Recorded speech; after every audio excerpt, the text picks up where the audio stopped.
Why nine? Do you know what's inside this box, James? Ooh, a box. Yeah, a box. Do you know what's inside it, though? Ooh.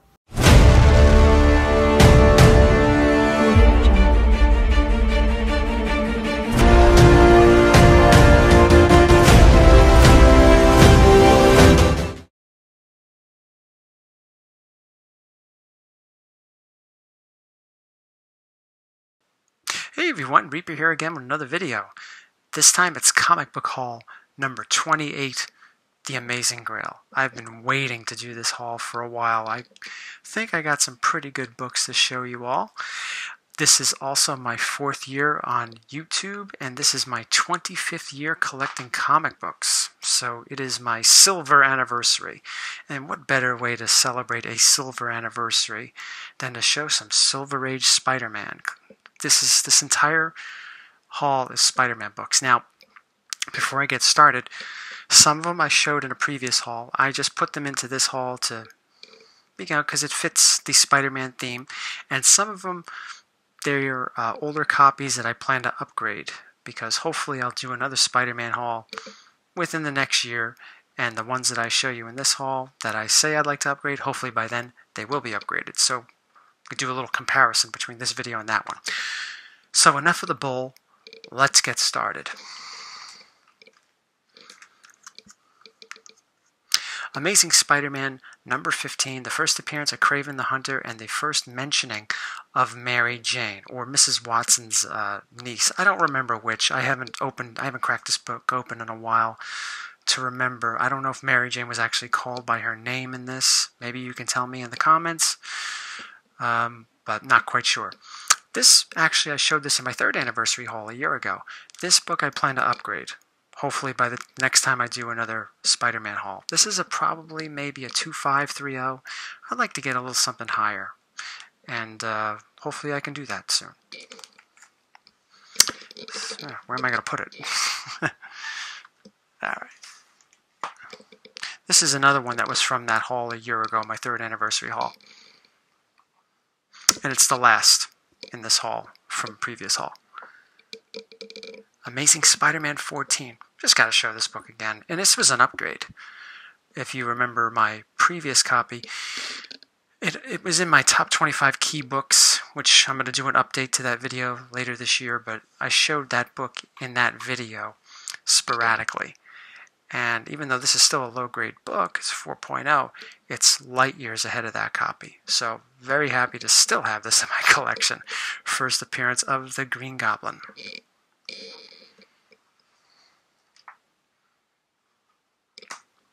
It's a shame that Steve Ditko died a few weeks ago. It's going to be almost a month now. I have always wanted to, I feel like I should mention it as I just thought of it. I've always wanted to meet him. But, from what I've read on the internet, what I've seen on the internet, he's not very, not really the sociable type, doesn't really like it when people come up to him or go to his office. But I wanted to write him a letter. As a matter of fact, I was working on one around the time he died, but unfortunately,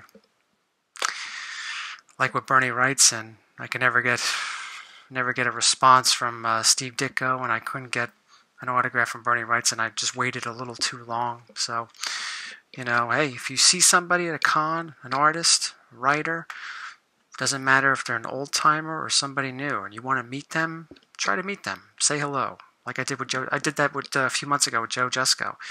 And sometimes you'll be very surprised on, how good it feels and how nice they really are. Let's get back to the books.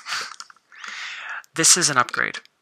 Amazing Spider-Man 13. It's probably a 4.0, 4.5. My previous copy, I think I got it in 1993 or 1994. I have to review my video, my comic book history vids to find out exactly when, but it's an upgrade. This is not my original copy. I managed to get this before all the hype of this book started. Now I heard that Jake Gyllenhaal is possibly playing Mysterio in Spider-Man Far From Home, the next movie due out next year, so I don't know. I've always liked Mysterio. I've always liked the character. I liked the fact that he was, sort of like a magician and all that stuff, so I always thought that he was a pretty cool character. So, nice upgrade. Now this book here, it's not an upgrade. It's the first time I've ever had this copy, this issue in my collection. Amazing Spider-Man number 11, the second appearance of Dr. Octopus. This is probably a 4.5 copy. Now, a little story behind this. Now, I love trying to attach stories to books because sometimes, when we go to cons and we go to the comic book shop, we see a book that we really like, we're very happy, we get it, but we don't necessarily really know the history behind that book. Well, with this one and another book I'm going to show you in a few moments, I bought them from the same collection. It has a history. My local comic book shop owner asked me to go along with him, tag along with him, to visit a lady who had a Spider-Man collection that she wanted to sell. Her husband passed away some time ago, and they used to collect together. It was one of their things that they liked to do. So they had an entire collection except for Amazing Spider-Man 1, 2, and 7. The fantasy was there. So he asked me to go along and take a look at the books and see what I thought about them. And, I told him what I thought, and he wound up getting the collection. And as a thank you, he said, you have first dibs on the books that you would like to add to your collection. And this was one of them. So I'm very happy to add this to my collection. I've always was fascinated with this cover, and I've always liked Dr. Octopus. I've always thought that he was a uniquely drawn villain. He doesn't look like your regular supervillain type character, but Steve Ditko really did a lot of justice to drawing the character of Dr. Octopus. And I've always compared Dr. Octopus and Spider-Man. They're almost like the same, they're on the same coin, one good, one bad. They're both scientists, they're both very, very smart, but one uses his powers responsibly, the other one uses it, irresponsibly. So I've always liked Dr. Octopus. Very happy to add this to my collection, and it's nice to know the story, a little bit of a story behind this book. It's something that I'll always remember throughout the years. Here's another upgrade. Now these upgrades are nothing spectacular. They're 4.0s, a little higher, a little lower, but for me, the books that I originally had when I was a teenager, they're night and day, much better. Amazing Spider-Man number 9. First appearance of Electro. I originally had a 2.0 copy I purchased back in August 1996, and I was very happy to finally upgrade it to this copy. Love this cover. One of my favorite Spider-Man covers from the early Ditko run. Now here's the next book that I was talking about that I purchased alongside The Amazing 11. A book that I never had in my collection before. It's not an upgrade. It's nothing I've ever never shown before. So here we go. Been looking for this one for a while. Amazing Spider-Man number 6, first appearance of the Lizard. Not long after I purchased my original copy of Amazing Spider-Man 9, I was about to get an Amazing Spider-Man 6 from this store in Washington State. But for some reason or another, I don't really remember, it never went through. So I never wound up getting the Lizard, and I sort of forgot about getting it or put it off for so long. It wasn't until within the last year I started saying to myself, I really would like to get the first appearance of the Lizard. And I did, a nice 4.0 copy from that same collection of that couple that used to collect together. It's nice that it's given a new home with me. It's definitely a keeper for my personal collection. Last 3. I have one of each.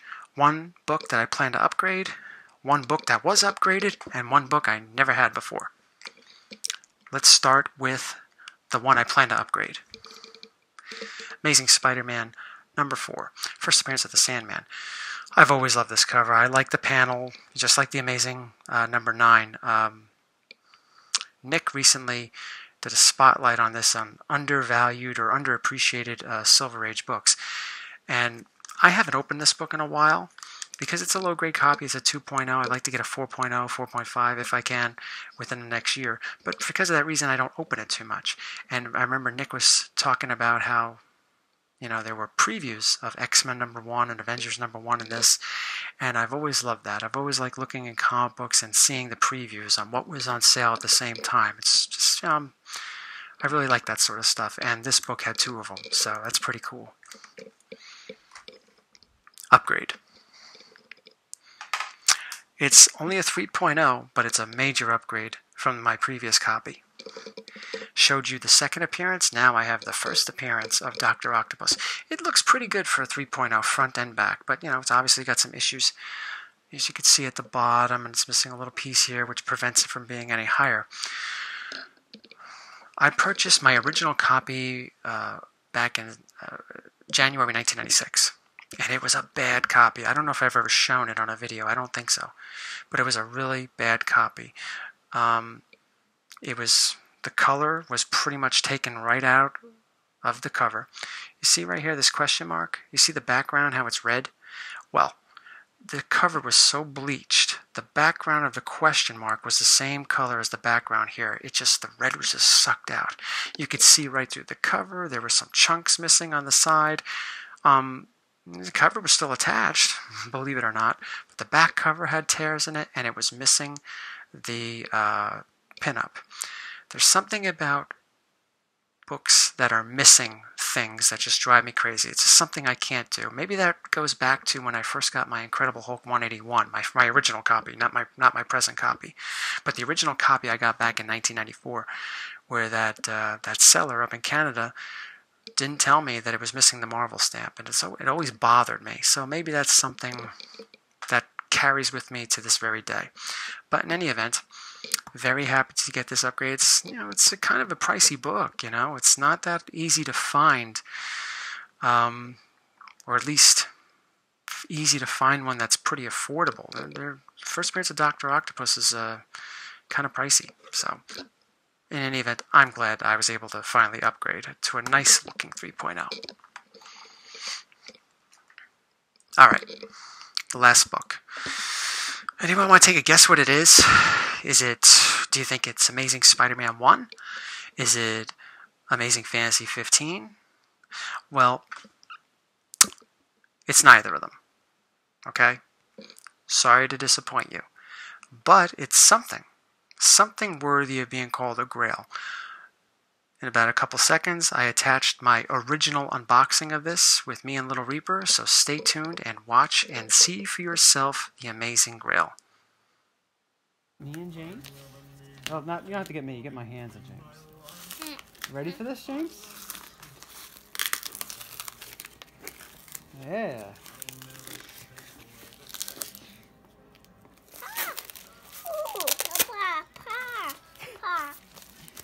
What are you saying? Hey, James? Huh? Is this the back cover? Yes, we'll look at the back cover first.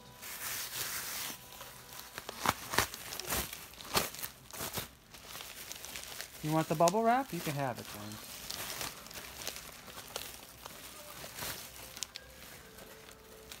This appears to be the same book. Ready to flip it? Oh. Oh, I'm in Grail. SpiderMan, James. So I lied. It is Amazing Fantasy 15. Words cannot describe, when I purchased this book. If any of you saw my Infinity Gauntlet video, what comic books would be on your Infinity Gauntlet, I said Amazing Fantasy 15 would be there. Man, when I added this to my collection, I felt that surge that Thanos got every time he took an Infinity Gem. Hey Nick, I could feel the dark side with this book. When I got it, I felt it. Alright, I'm just teasing everybody. This is like, I said earlier in the video, my silver anniversary in collecting, 25 years. Well, what better book to have for a silver anniversary is the king of the Silver Age. I have an unboxing video. You saw the old unboxing video. As you can see, it's in a newer slab. Next week, I'll upload the new unboxing video. It's with me and Little Reaper, and we open the box. It's no big deal, but I tell more of a story behind this book, and the little story I had with this book when I went to have it reslabbed. So I would hope you tune in and watch that unboxing. Just to say a couple more things about this. Words cannot describe actually having this. It just can't, you know. I've always said in my mind there are three superheroes. There are a ton of great superheroes, and you know, who are the top three or who are the top five are debatable. But for me, I've always said there's Superman, there's Batman, and there's Spider-Man. Those are the top three superheroes for me. And to have one of those top three is truly remarkable. It's amazing. And to be able to get a 2.0. When I went to get this book, like I said, I'll explain more about, you know, the adventure this book had and some of my, the things that I wanted to get, some things I wanted when it came to getting Amazing Fantasy 15 in the unboxing, but I'll talk a little bit about it now. To get a 2.0 is amazing. Low grade, for sure, but I was thinking that I could only get a 1.5. And when this popped up, I was super happy. And of course, there are people that have helped me, that have spoken to me about making the move to get Amazing Fantasy 15. Guys like Errol, who's always been a big motivator, a well-round, you know, good guy. Really cool to talk with, but he always gives me that, you know, little pep talk like a coach would. And ETA Nick too. As a matter of fact, ETA Nick helped me find this exact copy. So, but I think I talk more about that in the unboxing. As you know, I already filmed that unboxing when I got it a couple months ago. So it's kind of weird. You're gonna be watching a video that I made 2 months ago talking about a book I'm just showing you now. But whatever, it's all good. But yeah, Amazing Fantasy 15. I think any Spider-Man fan would be happy to have this book. And I know I'm very, very happy with it. Well, this was the amazing haul. Thank you so much for watching. I'm pretty sure I'm going to be showing you this book many times over the next, just the way I used to show my Tech 140 over and over again. But each time I show it, I might have another little story or a little piece about purchasing it or whatever to talk about. But thank you all for watching. Thank you for subscribing to me, leaving comments on my channel, on my videos, sticking with me for the last 4 years. It's been great. It's been great meeting a lot of you in person, or great talking with you through YouTube and even on Facebook. So it's always fun to go to cons and see some of you guys and gals. And thank you for sticking with me these 4 years. Thank you, everyone. And take care, and see you out there. Bye-bye.